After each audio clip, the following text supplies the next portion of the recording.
We work with four of the agency holding groups as well as a lot of the leading independents here. And we've got a very clear line of sight to major marketers here in the US and how they're spending.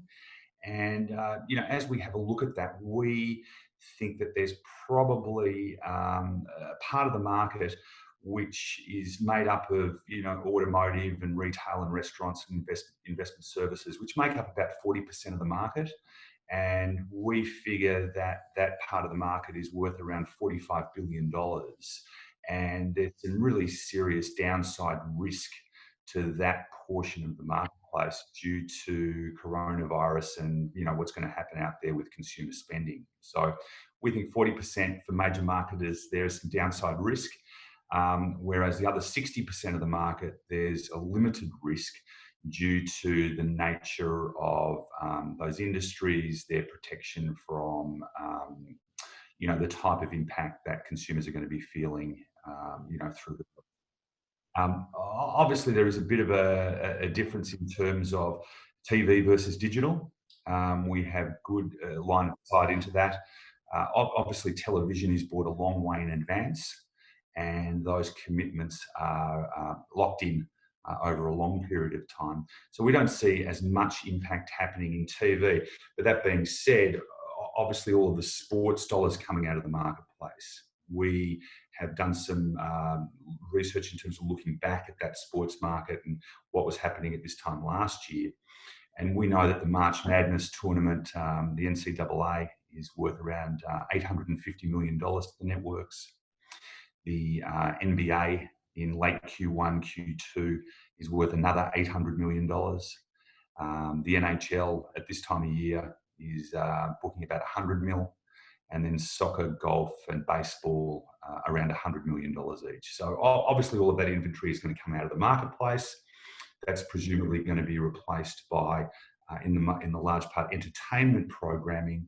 But that entertainment programming is going to have a different type of advertiser mix, and clearly isn't going to be attracting anywhere near the types of audiences that that sport will be. So, obviously we see that kind of shift happening on TV. Where we think there'll be some bigger impact is obviously in digital. Digital dollars are a lot more fluid. It's a lot easier to take those dollars out of the marketplace. So we're going to see a big impact of major marketers pulling digital spend back.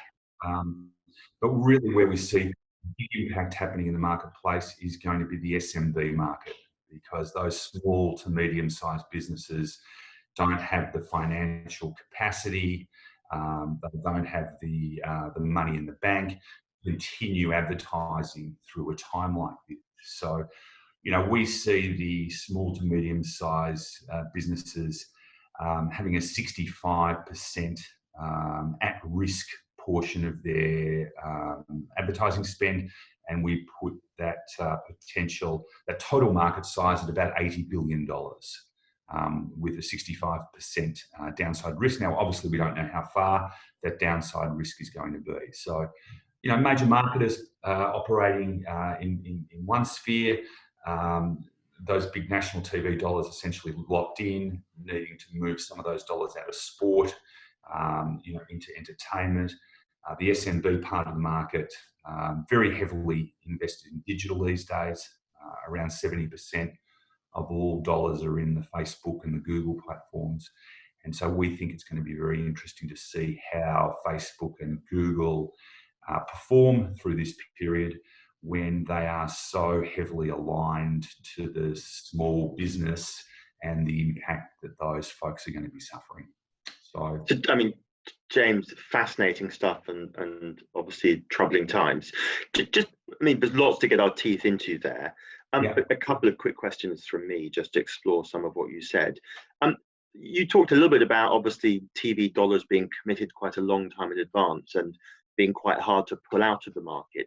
What happens in situations where, for example, there are retailers who have simply had to shut up shop because, cities and towns are in lockdown, so there's literally no in-store traffic to advertise to. There's no point driving people to stores that are shut. What's the kind of reality of how that works? Yeah, look, I mean, I think there's definitely going to be some ability for those retailers to move dollars around. We see a lot of those retail dollars happening more on a localized basis. And certainly a lot of those retail dollars will be impacted in the digital area, and a lot easier to pull money out of digital than it is out of national TV. When we're talking about those large, national marketers, a lot of that is around long-term branding campaigns, and I think we're going to see less of a hit there. Although, as I mentioned, those dollars in the sports area, that's a couple of $billions, that's going to be coming out of the market over the next couple of months. And I'm not sure that, reruns of, some of those classic entertainment programs are going to quite make up for those dollars. You talked about the TV market as a whole, but obviously it comprises lots of individual cable networks, national networks, and so on and so forth. How do you see the money that's being pulled out? How do you see this misfortune being distributed across the market?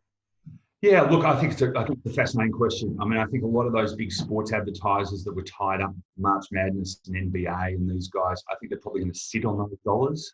And I don't think you're going to see them coming rushing back into the marketplace anytime soon. I think they're going to keep their powder dry for the rest of this year and see how we start to head into 2021. But I think you will see some opportunistic, entertainment-focused advertisers start to come in, particularly those that are selling online, particularly those that have got, fast-moving consumer goods, anything around food, anything around online retail. I think it's going to be halcyon days for those types of industries, and I think you're going to see obviously a lot of entertainment programming now made available that hasn't got a lot of, it's going to have, number one, it's going to have very high eyeballs because everyone's going to be sitting at home watching TV. So I think you're going to see a big spike for some of those entertainment related networks. I think you're going to see a huge spike for cable news, for instance. So I think you're going to see CNN and MSNBC and Fox News. I think you're going to see their ratings go through the roof. And I think there's going to be some big brand advertisers that really try to jump on it. So I was going to ask, it's really interesting. Do these big spikes, are they on certain channels like news channels, for example, will that bring new advertisers into the market? Yeah, look, I think definitely. I mean, those networks have seen an enormous jump from direct to consumer brands, particularly over the last 12 to 18 months, as those direct-to-consumer brands have flatlined in digital. They've been unable to reach more audience. They've been unable to continue to do the same ROI. Those brands have, over the last 12 to 18 months, moved very successfully into places like cable news. And I think with, obviously we see a certain portion of the marketplace. We're looking at maybe a quarter of the marketplace that is aligned to businesses and industries that are going to do well out of this crisis. And that's healthcare, that's pharma, that's CPG, that's online retailers, and those guys are going to be throwing an awful lot of money at this entertainment programming that's now available. And of course, we will continue to see things like the Discovery networks do very well.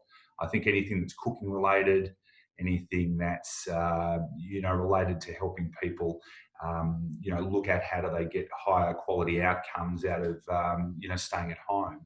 So I think we expect to see the Food Network and HGTV and travel and some of these networks do very, very well over the next couple of months.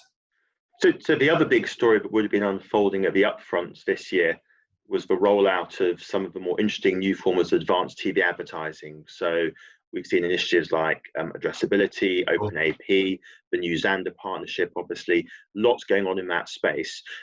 What's your kind of message to companies rolling out these kinds of solutions now? Do you think the demand for those solutions is likely to spike as people look for more precise forms of targeting and addressability? Yeah, look. I mean, I think a lot of these solutions are just starting to be rolled out now. So I think probably those organisations can't quite capitalise on the opportunity that's provided to them right here and right now and today. And let's hope that we're through this over the course of the next couple of months. But we obviously see that OTC, VOD, streaming business accelerating very quickly. We saw in Q4 that whole sector, that over-the-top video was up, 25, 27% year on year. And we expect the networks to be making a lot more of their inventory available on those platforms. I just think it's probably a little too soon in terms of this immediate crisis we're in for those networks to be able to make a tremendous amount of inventory or revenue headway before the fall.